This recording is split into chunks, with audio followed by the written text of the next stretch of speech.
Você está ouvindo o UCAMA, Filosofia do Direito e Justiça Social em Podcast. Um projeto de extensão da Universidade Federal de Jataí, que conecta filosofia, justiça social e epistemologias descoloniais. Este é o nosso terceiro episódio e nele falamos do UCAMA como a sabedoria africana que cura a nossa relação com a Terra. Você já se sentiu desconectado da natureza? Como se o mundo natural fosse um recurso a ser explorado, e não a nossa própria casa. No cerne da crise ambiental, talvez esteja uma crise de relacionamento. E para curar um relacionamento, precisamos de uma nova ética. Neste episódio, vamos explorar como a filosofia africana do UCAMA oferece não apenas uma crítica profunda à nossa desconexão, mas um caminho prático e inspirador para uma educação ambiental radicalmente transformadora. Uma visão que não separa o humano do natural, mas que vê toda a teia da vida como uma única família. Como diz o filósofo Les Lagrange. O UCAMA nos ensina que cuidar da natureza não é apenas uma estratégia de sobrevivência, mas uma obrigação moral. A natureza tem valor intrínseco e, ao protegê-la, nos tornamos mais plenamente humanos, conectados à teia do cosmos. Muitos já ouviram falar do Ubuntu, o conceito que diz "eu sou porque nós somos". Mas o UCAMA nos convida a dar um passo além. Ele nos diz: eu sou porque o cosmos é. Enquanto o Ubuntu se concentra magnificamente nas relações humanas, o UCAMA é o guarda-chuva filosófico, que amplia o círculo do cuidado para incluir toda forma de vida. É uma cosmovisão biocêntrica, onde o centro não é o ser humano antropocentrismo, ou apenas o ecossistema ecocentrismo, mas a relação vital e afetiva entre tudo e todos. O filósofo Jean Bosco Kakose define isso como uma visão sempre voltada para fortalecer, cuidar, gerar e transmitir a vida, respeitando todos os seres. O UCAMA, portanto, nos dá a base ética. Cuidar da natureza não é um hobby ou uma estratégia de sobrevivência. É uma obrigação moral, parte intrínseca de nos tornarmos plenamente humanos. Como se constrói essa ética? O UCAMA começa com uma revolução na linguagem e no afeto. A palavra rama, aquele que bebeu do mesmo leite materno, é a chave na cosmovisão UCAMA. Essa relação de irmandade não para nós humanos. Ela se estende à natureza. Os ancestrais, figuras centrais, são frequentemente representados por totens não humanos. Uma árvore majestosa, um pássaro, um rio. Eles também são rema. Eles são nossos parentes. Como se constrói essa ética biocêntrica? O UCAMA começa com uma revolução na linguagem e no afeto. A palavra rama, aquele que bebeu do mesmo leite, nos ensina que a natureza é nossa parente, não um recurso. No Brasil, o pensador quilombola Nego Bispo, que nos deixou em 2023, chamava isso de afroconfluência. Ele contava como, desde a chegada dos povos africanos, houve uma conexão com os indígenas por meio da linguagem da natureza, as plantas, os rios, os animais. Essa é a essência de UCAMA, aprender desde criança, que a floresta é uma comunidade de parentes, que o rio é um ancestral vivo. Nego Bispo dizia que, em sua comunidade, as crianças cresciam cuidando de galinhas, plantando mandioca, colhendo buriti, não como tarefas, mas como parte de uma criação, de uma relação viva com a terra. Isso transforma tudo. Não se explora um parente. Cuida-se dele, respeita-se ele, honra-se ele. É essa afetividade radical que o UCAMA traz ao Brasil. Uma educação ambiental que nos reconecta à Terra como parte de nossa família cósmica. E essa não é uma visão restrita ao continente africano e aos afrodescendentes. Ela encontra eco profundo e dolorosamente vivo aqui, no Brasil. O líder e pensador indígena Ailton Krenak oferece talvez um dos exemplos mais contundentes desse parentesco com a natureza. Ao falar do Rio Doce, que seu povo chama de Uatu, ele não fala de um recurso hídrico. Ele fala de um avô, uma entidade viva, um parente com quem se conversa.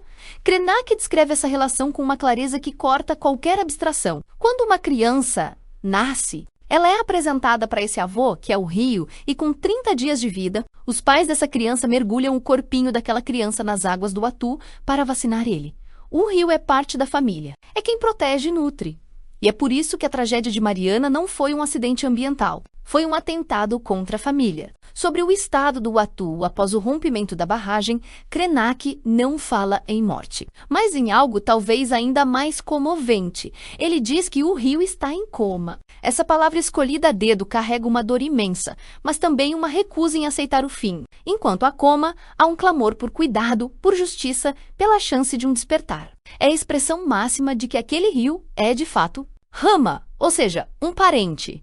E o que acontece quando adoecemos um desses parentes? A filosofia Ukama, em diálogo com o pensamento do filósofo Félix Guattari, nos ensina sobre as 3 ecologias inseparáveis: a do eu, a mente, o espírito, a social, a comunidade e a ambiental, a natureza.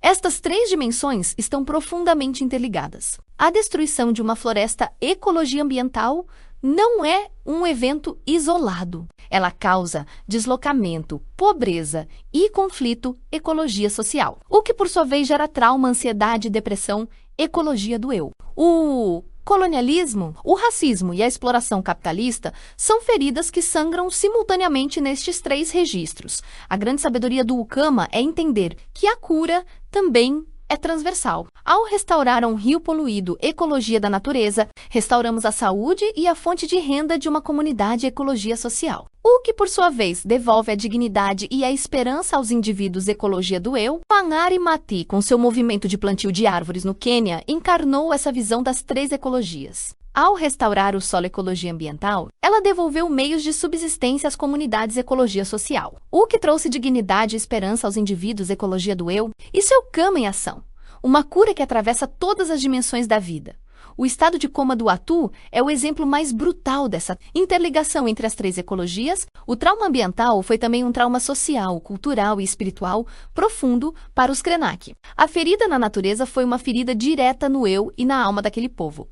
Krenak critica ferozmente a resposta das corporações e do Estado. Reduzir a reparação a indenizações em dinheiro. Ele chama isso de economia do desastre, onde se cria um dano e depois põe dinheiro lá. É um mecanismo que transforma pessoas autônomas independentes de um sistema, confinando-as e suspendendo suas vidas. Enquanto mascara a destruição de um patrimônio do país inteiro, a luta, portanto, não é por dinheiro. É por cura integral, é pela recuperação do avô em coma. É pelo despertar do Atu.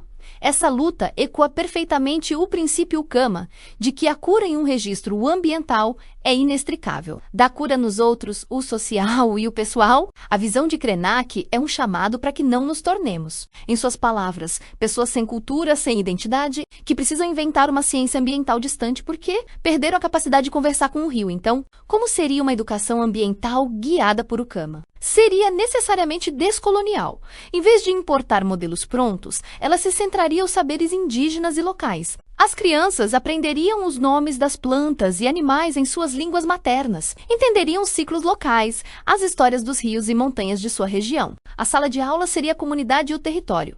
Seria uma educação prática e moral. Não basta saber que a poluição é ruim, é preciso engajar-se em ações de cuidado. Limpar uma praia, plantar uma horta comunitária, defender um território ameaçado, aprender fazendo, cuidando e amando. E nas universidades, a pesquisa não estaria a serviço da exploração, mas da cura das 3 ecologias. Formaríamos agrônomos que veem o solo como um parente, engenheiros que projetam para a harmonia e não para a extração, e juristas que lutam pelos direitos da natureza como se lutassem pelos direitos de sua própria avó.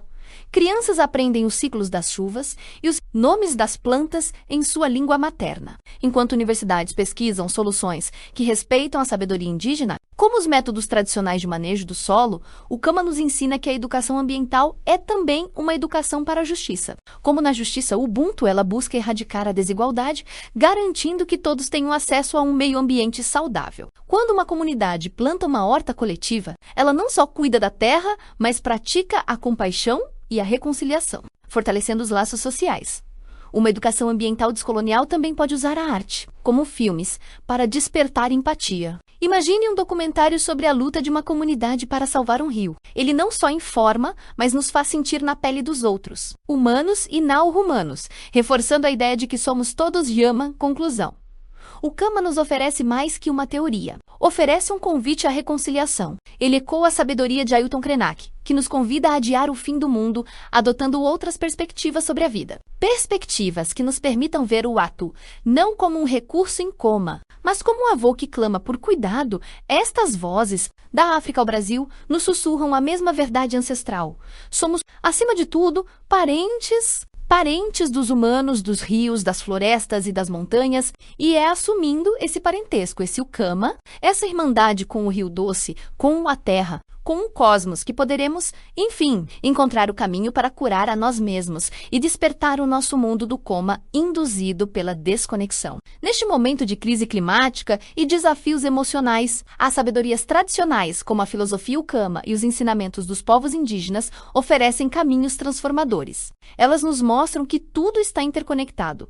Cuidar da Terra é também cuidar de nós mesmos e das nossas comunidades. Somos todos parte de uma mesma rede de vida, unidos à natureza, aos rios e às florestas. O convite que fica é: como você pode, hoje, respeitar e proteger o meio ambiente, fortalecendo sua conexão com a natureza e com os outros?